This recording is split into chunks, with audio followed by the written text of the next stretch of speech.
All right, guys. Gregg Araki is back, of course, doing another sexually provocative film.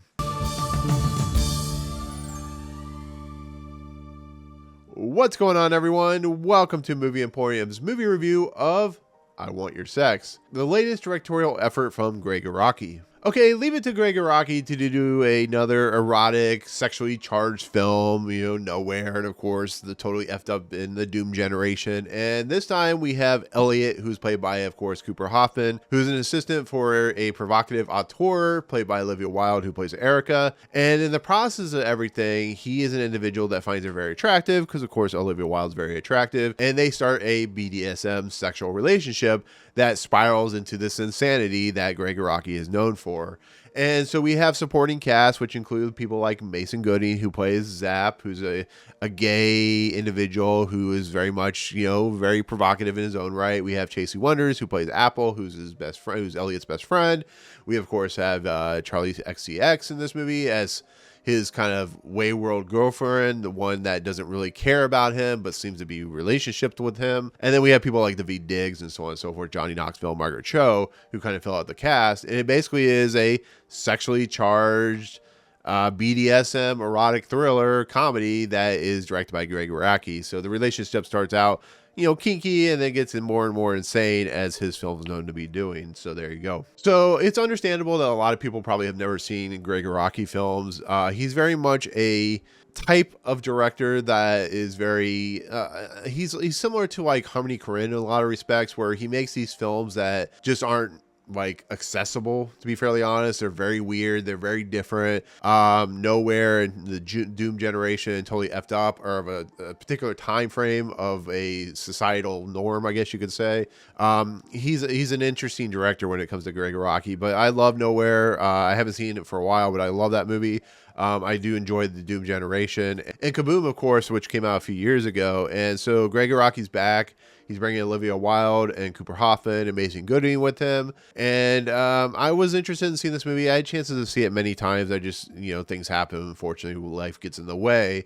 So I was anticipating to at least enjoy this movie, to be fairly honest, because I like Gregg Araki's work. So for my honest take of this movie, I actually really enjoyed this movie. I think it's a really entertaining, really funny, very sexually charged film. It's not going to be for everyone.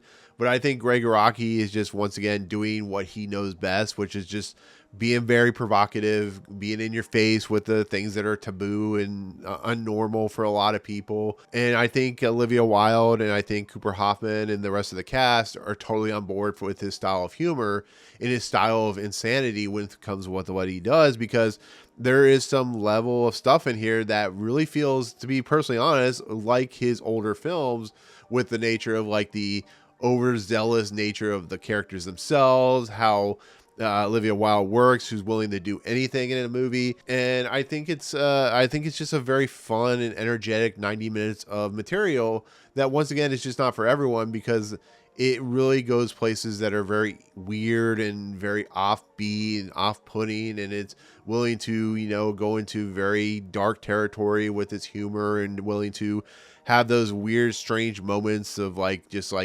flights of fantasy and fancy, I guess you could say. And it's just a movie that Gregg Araki is just known for doing what he's always done. You look at stuff like Kaboom, and it's just there's a weird kind of pseudo-sexual nature to the film itself and the films that he does. And I really love it. I really love the fact that everything's heightened. The characters are heightened. Chali XCX is kind of fun as a wayward girlfriend, and how heightened she is. She's like more worried about work, and she's just kind of, when Cooper Hoffman's character and her have sex, is boring and nothing's exciting. I didn't realize it was Chali XCX until I looked it up on IMDb, but she's fun.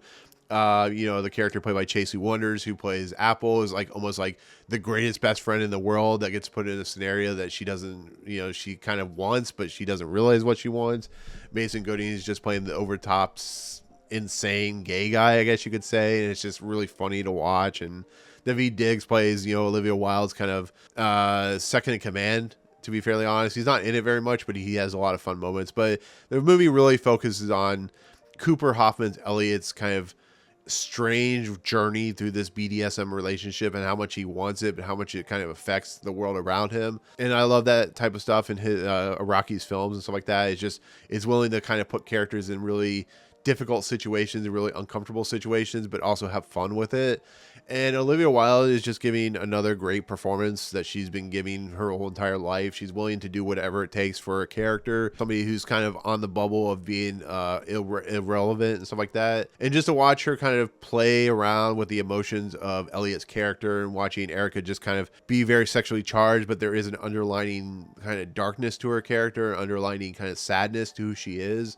To watch that kind of story play out, I think is a lot of fun. And these types of movies just kind of hit with me because movies like Nowhere and movies like The Doom Generation were just some of those really interesting kind of points in my life that I was watching movies like that and watching, different type like Harmony Korine movies or something like that, where they just have a different feel to them. They have a different kind of aesthetic to them. They're not, movies that you see in the norm. I mean, this is going to get a national release, but it's like I said, it's Gregg Araki's most like accessible film, but there's just weirdness there. There's just a sexually charged nature that you don't see in a lot of films these days, and therefore I appreciate what it's doing. But the score is really awesome. It has a really kind of pop punk type score.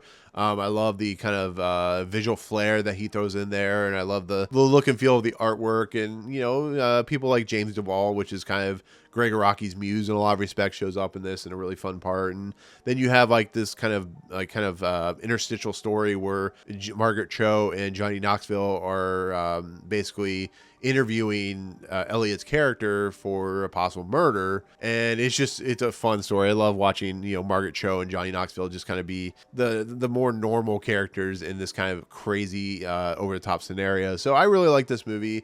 Is it gonna be my top 10? I don't necessarily know. I don't think so, but I think it's one of Gregg Araki's more fun films, to be fairly honest. And I think it does a lot of fun with what it's doing, and it's doing that sexual BDSM, very kind of crazy, willing to kind of do things that are outside the norm and stuff like that. So therefore, I enjoy the film. If you like his films, or you like kind of crazy, strange journeys with fantastical flights of fancy, that's what I Want Your Sex is. So it's a fun film, has great cast, and I think Olivia Wilde and Cooper Hoffman have great chemistry. So there you go. Anyways, that's my take on I Want Your Sex. So in the comments below, have you watched a Gregg Araki film? If you have, let me know what your favorite of his filmography is, because he hasn't done a lot of films, but let me know what it is. But otherwise, if you like what you see on his channel, hit the subscribe button to join Movie Emporium. But if you like this video, awesome, hit that notification bell at the top to find out what's coming next. And as always, we'll see you guys on the next video. Peace out, guys.